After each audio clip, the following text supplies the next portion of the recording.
Sense les institucions no podrem guanyar. No hi ha una dicotomia entre fer govern i fer república. Avui ens cal un govern de resistència que ens ajudi a anar cap a la república. I és per això que necessitem un govern de la Generalitat efectiu i molt fort.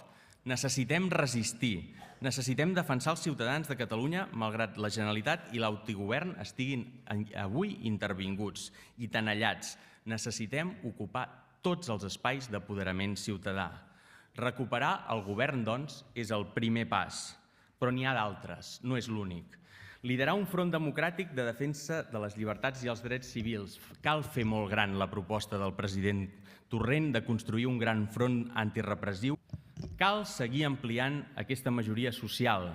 Volem construir una majoria sòlida i incontestable a favor de la república, eixamplant aquest projecte per fer-lo atractiu a persones i col·lectius de sensibilitat progressista. Cal tenir sempre present i a tota hora que som un sol poble.